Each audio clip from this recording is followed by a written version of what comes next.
Big 12 Radio. This is Big 12 Today. Heard on TuneIn, watched on Big 12 Studios. We are presented by Modelo. And we are pleased to be joined right now by Talia Goodman, National Women's College Basketball and recruiting reporter for On3 Sports and Rivals. Talia, how are you?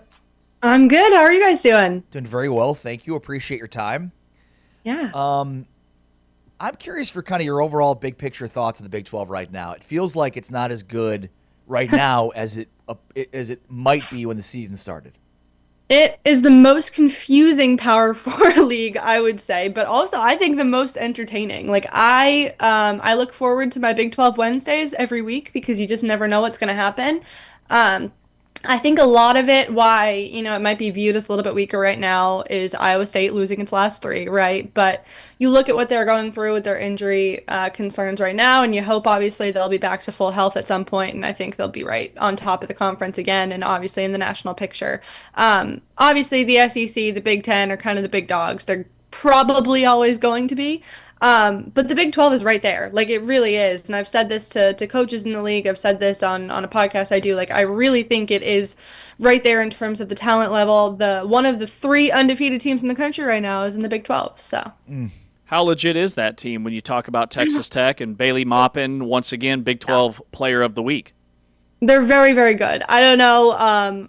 I think their non-conference schedule certainly helped them get to where they are right now. They scheduled very intelligently. Like they are where they are because they played games, good enough to challenge them a little bit, but games that you were supposed to win if you're Texas Tech, right? And a lot of people, including me, underestimated them heading into the year. I did not think they would be undefeated at this point, right? But it's talent, it's coaching, and it's a little bit of luck with the teams they played. Like, you play a fully healthy Baylor team, that game might have gone a little bit differently, but they're really good. They're certainly a lot better than I expected them to be. And I think Krista is certainly in the running for Coach of the Year. Like, what she's been able to do in this turnaround from last year to this year is really impressive considering the last few years. Talia, do you think there's more parity in women's college basketball right now? 1,000%. And I said that kind of to start the season, and no one believed me right away. I think you kind of have to see it to believe it. And obviously, there is the teams in the kind of elite tier is what I call them. There's like 4 or 5 of them. UConn is obviously at the top of that right now, although being in the Big East, they're a little bit untested for the next month or so. But obviously they're up there. There's like 3 or 4 other teams, but you kind of go below that and anyone can be beaten by anyone. I mean, you look at teams in the Big 12, it happens there. Like, even Kansas State earlier in the year is definitely the most confusing team for me to watch right now. They upset Ole Miss earlier in the year, who I now have as like the number 11 team in the country or something like that. Like, there's so much parity. And then Kansas State lost to like Green Bay and San Diego State. Like, there's just parity all over that we haven't seen in the women's game. And I think Kim Mulkey said this, but it's all because of money, and money coming into the picture now creates more parity. TCU leads the Big 12 in scoring margin. They do have a loss, but they're outscoring teams by 30-plus points per game. A lot of that done in the non-conference, obviously. But is TCU better, about the same, or not quite there yet compared to the team that Mark Campbell had last year? It's interesting because they're so different. It's such a different team, but I think talent level, about the same as they maybe a little bit better even. You have Olivia Miles. She's one of the best, passing guards in the country, probably the best that there's been over the last few years. For him, like, the challenge every year is the portal route. Like, he's proven it works, but it takes a little bit of time. It does. And I kind of give everyone, when I'm looking at them, one O game a little bit, and that was their game at Utah, where they just didn't look like themselves. Like, that was their outlier game. That's not what I expect to see from them going forward. And I think when you have someone like Olivia Miles who can just take over, you have Marta Suarez who's shown what she can do this year, the talent level is certainly there, and I think the expectations will be what they were last year, even though heading into last year the expectations were so much lower. Yeah, great point. Who's the most underrated team, or who are a few of the most underrated teams in the Big 12 right now?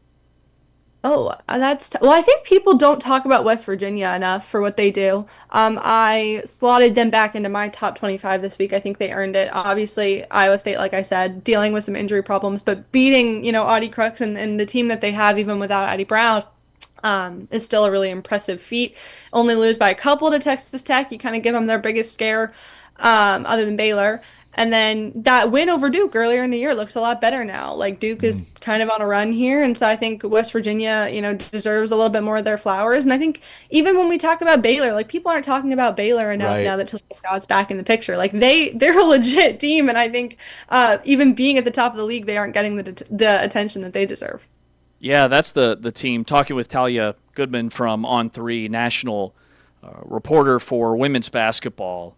Scott, the guard, Talia Scott for Baylor. She's a baller. She's the only Division I player averaging 20 points while shooting 90% from the foul line. I mean, just her ability to take over games late. Where does that put Baylor in the conversation? When they have her, they're like, the sky's the limit. Not really, but like the limit is so much higher, right?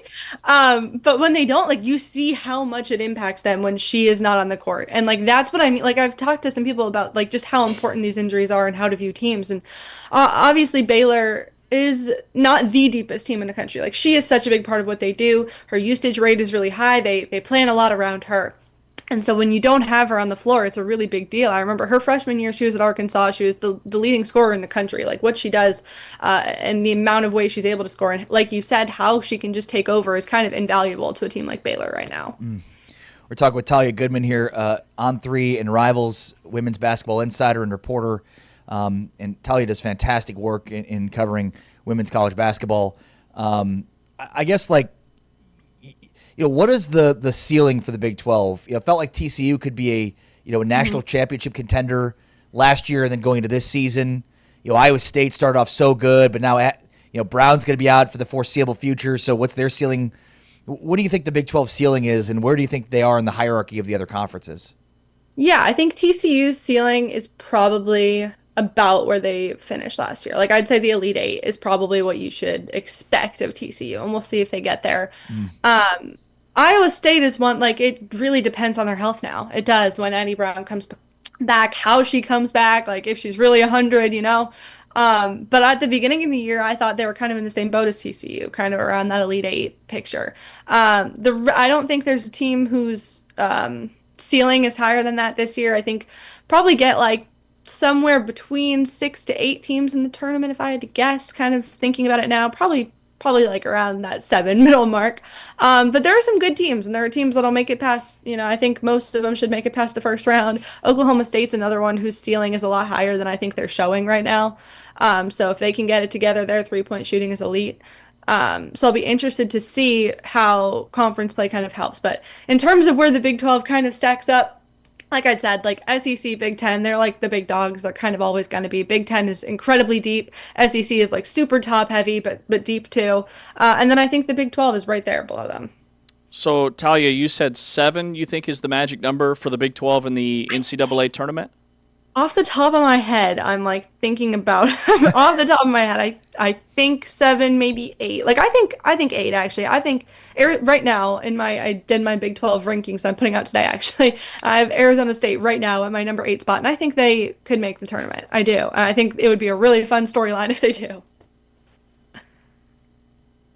Talia, thank you so much for your time. Appreciate it very much. Yeah, thanks for having me. Talia Goodman does a fantastic job in covering women's college hoops. National women's college basketball and recruiting reporter for On3 and Rivals, giving us her insights into the Big 12 right now. And yeah, I mean, I think she mentioned TCU is ceiling in terms of being an Elite 8 team right now. The Big 12 just looking up at the Big 10 and the SEC, but still a lot more basketball to be played. Yeah, women's basketball can be dominated in the post, but in the NCAA tournament, teams with really good guards are dangerous. And I look at Talia Scott at Baylor.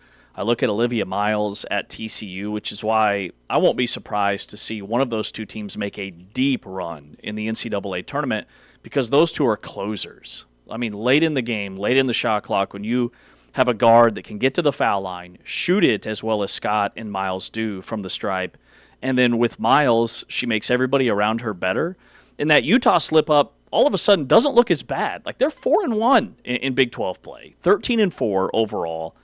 They're really good at home. They're actually undefeated this year on the road. So, I mean, Utah's defense is traveling. And then Oklahoma State is sneaky. I think Iowa State turns it around once Addie Brown gets back and healthy. She's top 5 in the league in assists as a point forward. It's amazing how similar the Iowa State men and women are from that point forward position.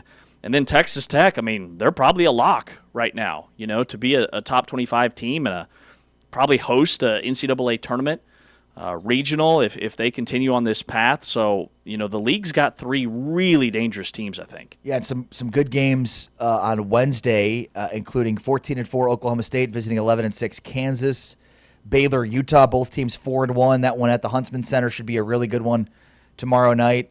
And then also the big one would be TCU, West Virginia. Both 4-1 in conference play. TCU obviously 16-1 overall. They visit Morgantown to take on West Virginia. Should be a really good game on Wednesday, with multiple good games on Wednesday night in women's college hoops in the Big 12. With James, I'm Ari. This is Big 12 Today on Big 12 Radio. We are presented by Modelo. Heard on TuneIn, watched on Big 12 Studios. On the way next, a little Valid or Void, Big 12 edition, although aren't they all? That's next. This is Big 12 Today, presented by Modelo. Heard on TuneIn, watched on Big 12 Studios.